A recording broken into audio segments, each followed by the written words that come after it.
Are you into horror anthologies? Think like Twilight Zone, the movie, or even Creepshow. Well, Netflix has released a horror thriller anthology called Bloodride. It's Norwegian, disturbing, and a quick binge. But does that make it good?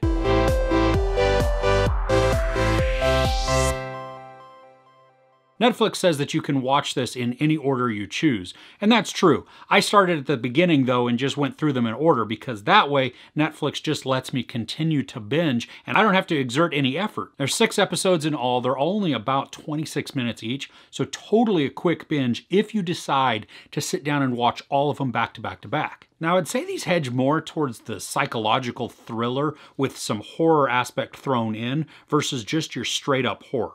Now, that's not to say that some of them don't have that, but overall, they're more psychological than just your straight slasher or your straight horror. Now, as to be expected, some of the episodes are better than others. And that's not to say that they all aren't fun, but I found 2 of them especially that I really, really enjoyed. And that was episodes 2 and 3. Episode 2 is called something like The Brothers or 3 Evil Brothers or 3 Bad Brothers, something like that. Anyway, it's brothers and they get into some mischief. And this one definitely has a lot of psychological mess with your head type of stuff to it, but it also has some good old-fashioned just horror element in it as well. Episode 3 involves a writer and just a writing course, and things start to go just kind of really bad and weird. And I liked that. I liked the psychological aspect of that, and as things kept progressing and twists came in, that it grabbed me. I enjoyed it. Now, again, like I said, all of them I enjoyed. There were just some, like the episode 2 and 3, that really I liked the best. The acting in these is all pretty good. Sometimes it hedges a little bit on the melodramatic or just a little bit over the top, but you're having so much fun in them that you're willing to overlook it.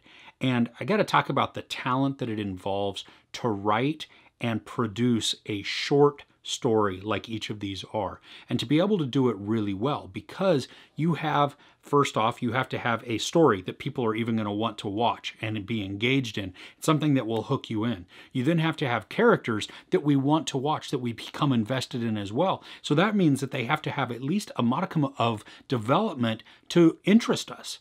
And then, because this is horror anthology, it's got to have some scare factor to it. It's got to have some thrills and some chills and just something to mess with us. Whether that's a twist that makes us look over our shoulder, maybe it just terrifies us, maybe it grosses us out. Whatever that is, you have to do all of these pieces and then do it in a short amount of time. And I think that's where the real challenge comes in, to be able to do it in under 30 minutes and to do it well. And like the Twilight Zone and even Creepshow to some degree, they've captured that magic in a very short amount of time to give us a good, decent scare. Some of these do have some predictable elements in there, like you're able to guess a little bit of what's going on in the story. You may even guess the twist before it happens, or you may see it and then you like, ooh, okay. But I still had fun. Even though I was able to figure out 1 or 2 of them, it didn't hinder the enjoyment that I had.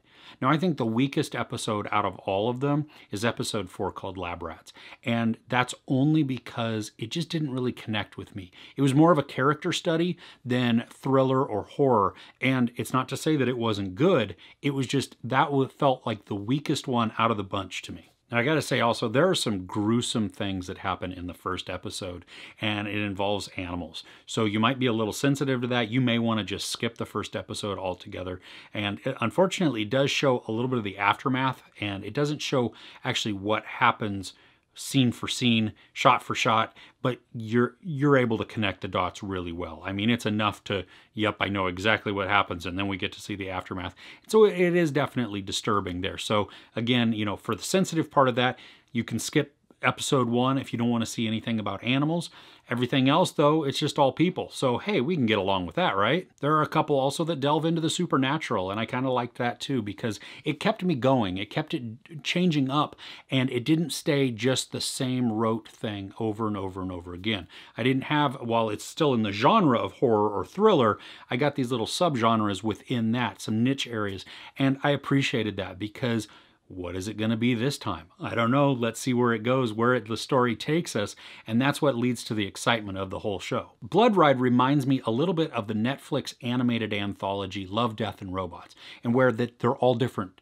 that you have a whole bunch of short little episodes packed deep with content and just different story types, and it's enjoyable and it's quick to watch, and you can blow through a lot of them if you want, or all of them, or just one at a time and space them out and take your time. Either way, you're not going to go wrong.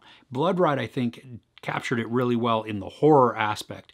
And really, I mean, I think to Hulu's Into the Dark, their partnership with Blumhouse, and they take an hour and a half to tell a story, and most of them absolutely suck. They're just garbage. They're terrible viewing, terrible writing, all of that. They could take a note from this Norwegian series where they didn't need a lot of time to develop a great story, to give us some good characters, and to scare us or to give us some chills or just really bother us.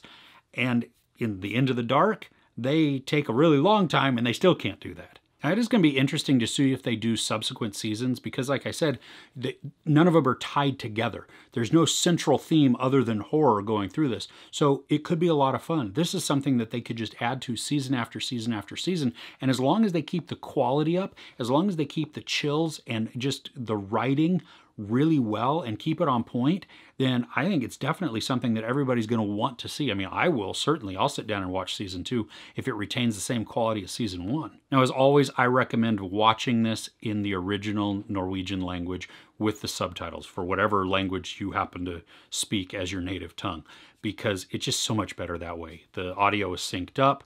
It feels more natural. Again, I mean, that's my preference. That's what I recommend. I know that, hey, I don't sit at your house and I don't control your Netflix, so you're going to push whatever buttons you want to push, but I suggest it in Norwegian. There's no nudity or sex, but there is sexual dialogue, a lot of profanity, and of course, a great deal of violence.